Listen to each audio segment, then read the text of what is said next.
Omloop von Neusblatt, the start of the 2021 cycling season. I do what? Look, I don't know what the hell it means. All I know is it's the start of the 2021 cycling season, and that makes me excited. This episode is Bill approved. He wants to remind you that YouTube's algorithm only shares our content with other people who love cycling if you hit like and subscribe. So help us out. Now with this calendar, what we have for 2021 is, as you can see, a whole ton of races, which is great. The cycling season typically goes from January to October. This year, because of COVID, few things changed, but that's okay. Omloop von Neusblatt essentially is the start of the season for all of us who are rabid fans. Cycling is about passion. It's about incredible races. It's about strategy. It's about wrecks. It's about competition. It's the closest you'll ever get to any pro sporting event as a consumer, as a fan. I could talk about it all day. Now, these are what are called the classics and the monuments. These are one-day races, and they are incredible. Cold weather, wind, rain, cobblestones, mud, sometimes dry. Incredible victories, amazing defeats. You can ask George Hincapie. Just incredible, phenomenal, so much fun one-day events. If you are new to cycling racing and want to kind of dip your toe in before you jump right in and spend 3 weeks on a Grand Tour, try one of the one-day classics or monuments. They're incredible to watch. They're condensed. You don't usually see the whole thing as part of TV coverage, so you'll get 90 minutes or a couple hours. The ability to kind of see what goes on, listen to the commentary and the strategy, and kind of figure out cycling a little bit as the season starts. What happens with these is that they are the precursors to the middle exciting tours and, of course, the Grand Tours, which are the penultimate part of cycling racing and so much fun. Now, these are the exciting middle tours. They're smaller tours. They're not the Grand Tours, but they're great fun. They're warm-up races is what the pros call them to prepare them for the Grand Tour races. The reason they're so much fun is because they're short. They tend to be a week, sometimes a little less. And they're all over the world. So in January, you'll see the UAE tour where it's nice and warm in the Middle East. And then late in the year, you'll see the tour in China.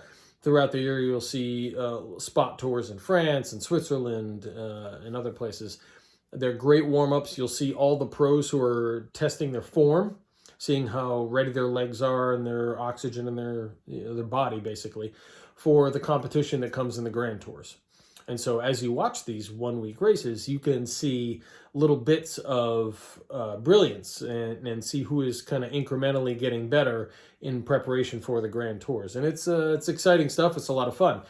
It's also, because it's cycling, kind of like almost watching preseason in football in the U.S., where if somebody gets injured, they might be out for the season.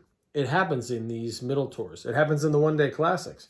A guy could break a collarbone or a leg, and you could see them out for the Grand Tour, which suddenly changes the whole dynamic of who on that team is going to be the team lead or the most likely to win or place or win a jersey or try and win stage races. Everything changes. It can completely upset the apple cart when it comes to a team and what they want to do for a Grand Tour. And so that's why it's exciting to kind of watch these. It's fun. They're precursors. They're warm-ups. Now these. These are the Grand Tours. There's only 3 of them. France, Italy, Spain. 3 times during the year. 3 weeks each. May for the Giro d'Italia. First one of the year. Kicks off in Italy. Usually July, but sometimes late June like this year. The Tour de France, the biggie. There is nothing bigger than the Tour de France. And then the Vuelta in Spain in August or September. So why the Grand Tours? The Grand Tours are so very incredible. I've been to the Tour de France 3 times. 4 times, 3 times, maybe. I don't know. It's mind-blowing. Cycle racing in general allows you to get closer to your pro person you admire or team you admire than any other sport, bar none, in the world. In football, you have to sit in the stands. Soccer, whatever you call football, no matter where you are in the world, you have to sit in the stands. Baseball, auto racing, cycling. This is where you get right next to the people you want to see. You get within feet of the people you want to see, or inches sometimes, depending on if you're on a mountainside or if you're at a sprint finish. It's so very incredibly cool. You're literally inches from your favorite racers as they grind up hills of 10 or 20 or more % gradient in competition against one another. And since Lance, the coverage in the U.S. is so great that you know right where each racer is and where they are against each other. On-bike cameras and other technology bring you right into the sprints and crashes, and you realize just how fast these guys are going and just how close they are. They regularly hit speeds of 40, 50, even 60 miles an hour, with nothing between themselves and the pavement but a millimeter of lycra. Oh, and did I mention the scenery? Every time I watch a Grand Tour, I find another town I want to visit, another hill I want to climb on my bike. It's so crazy great. There is no other sport like it. And as a fan, when you go to the Tour de France, even as a casual fan, not even a cycling fan, just let's say you're touring France and the race happens to be coming near you and you decide to go see it. It is a rabid 3-week crazy party spectacle all across France. When the Grand Tours come to Italy, France, or Spain, the people turn out. They take the day off of work. They clean the entire town. The streets are immaculate. Everything is beautiful, pristine. Flowers are out. The sun's out. The buildings are washed and clean. The streets are clean. The people are having fun.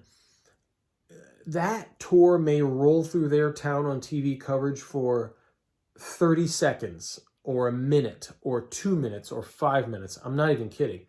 But the town will prepare months in advance and will be so ready when the tour comes through their little segment of that day's event for the Grand Tour, that stage. And they will turn out in droves. It is so much fun to watch and even more amazing to be a part of. If you ever travel in Spain, Italy, or France during a Grand Tour, for the love of God, go see it. There is nothing like it on earth. The biggest of those is the Tour de France. I've been there, as I mentioned, a few times. It is incredible. It is mind-blowing. It is so much fun. People are partying. They're sharing things. They're laughing together. They're ribbing each other about rivalries among teams. So you may be sitting there, half a day waiting for, holding your spot, waiting for the race to go by. The sponsors will come through. Haribo, the gummy bear people, dishwasher people, detergents, whatever. And there's people dancing and singing. And they build floats out of cars that roll through with their logos all over them. And they throw out freebies, handouts, T-shirts, jerseys, dishwasher pods, gummy bears, you name it. If it's a sponsor, they will throw it out and they will make it part of the event. And if you're just sitting there as a fan casually, and then all these great free gifts come your way and everybody's happy and drinking beer and wine and enjoying themselves. It is so much freaking fun. It is a 3-week party and you got to go be part of it. It's so much fun. I've followed the Tour de France through several stages over the course of a week and ride the train from one place to another, ride my bike from one place to another. And each town has its own unique character. It has its own flavor. The people are equally friendly, but just different, like different parts of the US or different parts of Europe. It is so much fun. I can't even begin. I know I'm going on and on gushing about it, but it is absolutely a stone cold blast, and you got to go see it if you can. Consider supporting the channel by becoming a Patreon so we can share more bike love worldwide. If you do, you'll be automatically entered in periodic raffles of bicycles from my collection. And don't forget to pick up your SCHWAG from this episode or any of our episodes at the Maverick Store.